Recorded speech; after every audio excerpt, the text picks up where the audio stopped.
আমাকে রিস্কা লাগতো মানুষই মনে করে না, কুত্তার মতো ব্যবহার করেছিল। সবখানে তো মামা একরকম না, তবে এই বিল্ডিং এর লোকের আচরণ খুব খারাপ।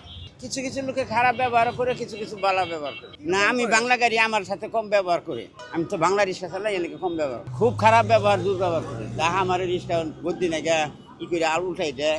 একটা প্রাইভেট আইলে পরে দেখা যায় তারা হুজুর হুজুর করে সাইড করে দেয়, কিন্তু রিস্কলারের মানুষ মনে হয় না। প্রাইভেট সাইড করে তারা বড় লোক, কোটিপতি, বকশিস পায় আর এই বড় লোক হিসাবে তারা সম্মান করে। আর আমরা যদি দাঁড়াই একটু যাত্রীর জন্য, মার্কেটে যাত্রী পারিব ওটাই আমরা যাবো, কিন্তু এইটুক সময় আমরা দেয় না। অতিরিক্ত খারাপ ব্যবহার করে, অতিরিক্ত যাত্রীটা নামাইতেও দেয় না, যাত্রীটাও নামাইতে দেয় না করে, এরকম খারাপ ব্যবহার করে এই সিকিউরিটিরা। মানে আমরা যেখানে দাঁড়াই সেখানে বলে যেখানে দাঁড়ানো যাবে না, মানে উদ্ভট একটা আচরণ করে।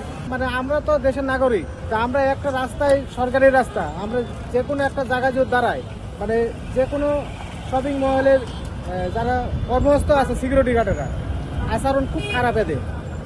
সিকিউরিটি গার্ডরা যে আচরণ করে, এই আচরণের জন্য আমরা তো গাড়ি টাড়ি কিছু চালাতে পারি না। ওই সিকিউরিটির কারণে আমাদের যত জামজটকা সব সিকিউরিটিগুলোর কারণেই হয়ে যায়। অত বড় বড় মার্কেট করছে, কোনো পার্কেটিং জায়গা নাই, কিচ্ছু নাই। রাস্তার উপর গাড়ি দাঁড়ায় থেকে, প্রাইভেট গুলা দাঁড়ায় থেকে আর কিবা করে।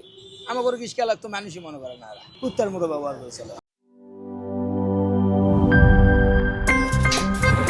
আমার একটা স্মার্ট সিদ্ধান্তে 25% গ্যাসের খরচ কমেছে। ভাবছেন কিভাবে? সাধারণ গ্যাস স্টোভ বদলে আমি এনেছি আরএফএল গ্যাস স্টোভ। এর সাইন্টিফিক নজেল ও ব্রাস বার্নার ক্যাপ সমানভাবে তাপ ছড়িয়ে রান্না করে দ্রুত, তাই গ্যাসও বাঁচায় 25%, টাকাও বাঁচে 25%। আরএফএল গ্যাস স্টোভ নিরাপদ ও গ্যাস সাশ্রয়ী।